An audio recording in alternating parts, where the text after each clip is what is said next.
Have you ever noticed how eerily similar the actions of Meghan Markle and Kate Middleton can be at times? It's almost as if they're dancing to the same tune, albeit on different stages.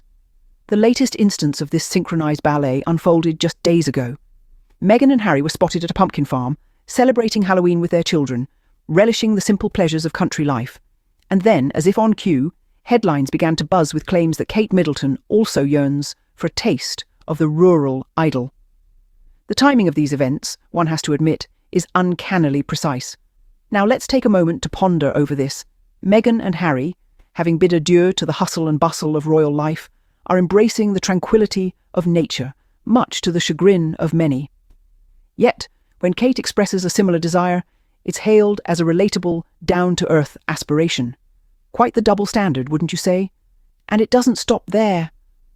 As Meghan carves out a niche for herself with a lifestyle brand that champions organic living and wellness, Kate is suddenly portrayed as the earthy, gardening princess. Homemade jam photos, floral dresses amidst countryside backdrops. The narrative shift is almost deafening. Then comes the Forest Lodge move. Again, the timing is questionable at best. Meghan and Harry are enjoying a quiet, nature-filled life with their children, and suddenly, Kate is also seeking the same. Same aspirations, different narratives. In this grand game of royal chess, it seems Meghan's every move is closely mirrored, setting off a ripple effect. Whether it's fashion trends or family values, the royal machinery appears to be playing catch-up in a bid to replicate the same warmth and attention. But authenticity, as we all know, can't be cloned. So, while the headlines might proclaim it as Kate's country dream, the reality paints a picture of déjà vu. Every move, every headline, every photo op, they all seem to echo Meghan's pioneering footsteps. Coincidence? Well, that's for you to decide, but one thing is clear, it's starting to look a lot like royal copy and paste. Sounds a little too familiar, doesn't it? Here's another intriguing example. Privacy. Privacy, as we know it, is a paradox in the world of the royals.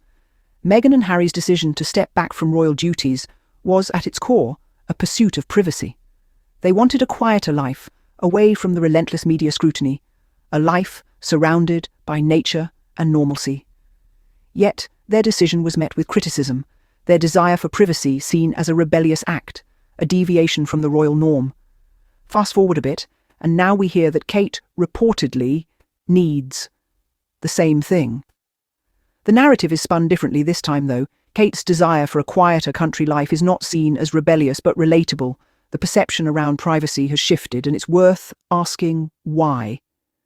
Why is it that when Meghan and Harry sought a similar lifestyle, it was deemed unacceptable, but when the same is reported for Kate, it's celebrated?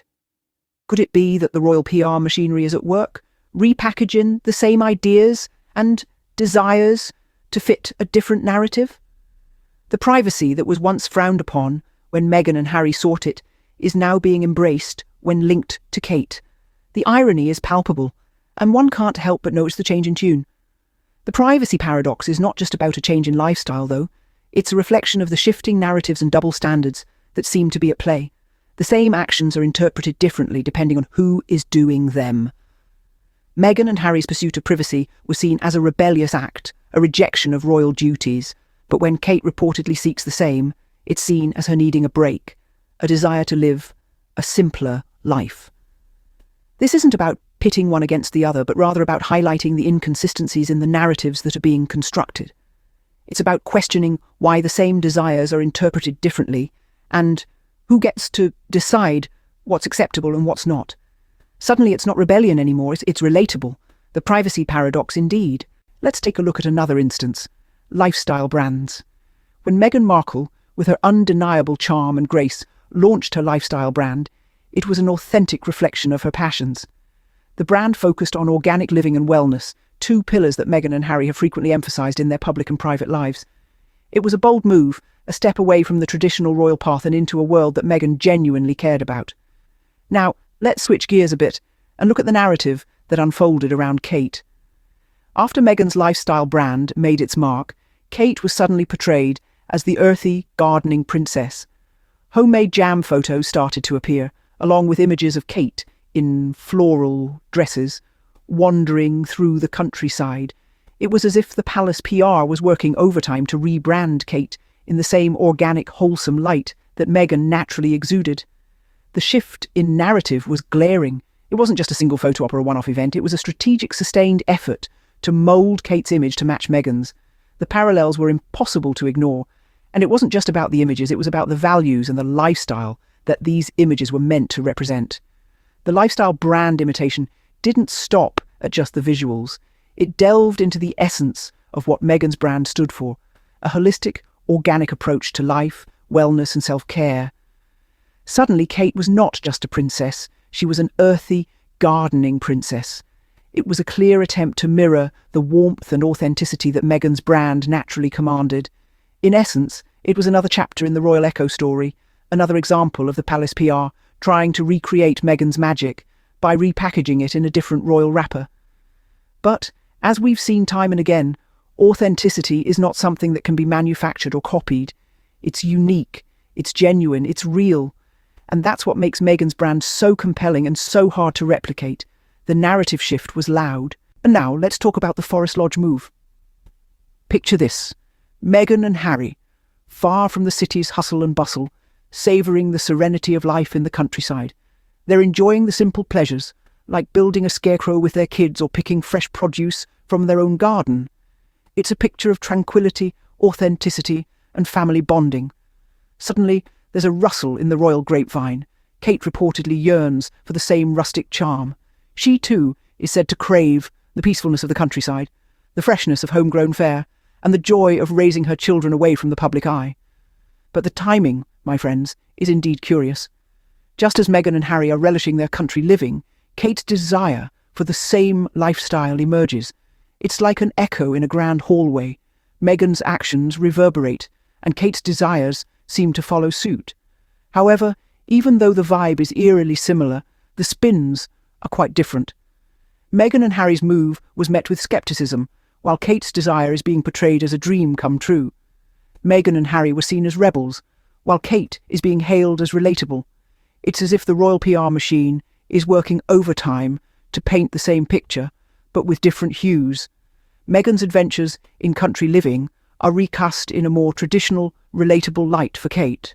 It's a clever move, really, but it begs the question, is this a genuine desire for a similar lifestyle, or another attempt to mirror Meghan's authentic charm? The Forest Lodge move, much like other instances, seems to be a reflection of Meghan's influence. Meghan sets a trend, and the royal echo follows. It's a fascinating dynamic to observe. So, here we are, observing the Forest Lodge move, a move that's eerily similar to Meghan and Harry's country living, but with a different spin. It leaves us wondering, is this another case of royal déjà vu, or a genuine desire for a simpler life? Same vibe, different spin. So what's really going on here? Let's delve into the intriguing pattern that's been unfolding. Every time Meghan sets a new trend, whether it's in fashion, wellness, or family life, it seems the royal machine cranks into high gear, attempting to mirror these very same trends. Let's take a look back. Meghan's fashion choices, her approach to motherhood, her commitment to wellness, and even her decision to step back from the limelight have all set the tone for what's hot and what's not. And, interestingly, these very same trends seem to find their way back into the royal narrative, repackaged and presented as a fresh, innovative approach. Now, let's be clear. This isn't about pointing fingers or stirring up controversy. It's about recognizing a pattern that's hard to ignore. It's about acknowledging the power and influence that Meghan holds and how it seems to be steering the direction of royal trends. But here's the catch. Authenticity, the very essence of what makes Meghan's trends so appealing, can't be copied. It's a unique blend of individuality, courage, and conviction. It's about being true to oneself, walking the path less travelled, and embracing the challenges that come with it. This authenticity, this genuine, heartfelt approach to life, is what's missing from the royal copy and paste. Because while the trends can be mirrored, the spirit behind them, the drive, the passion, the unwavering commitment to being true to oneself, can't be duplicated. And so, the royal echo continues. The machine keeps spinning, the trends keep coming, and the narrative remains the same. A royal copy and paste, a reflection of Meghan's influence, Call it coincidence if you want, but at this point, it's giving royal copy and paste.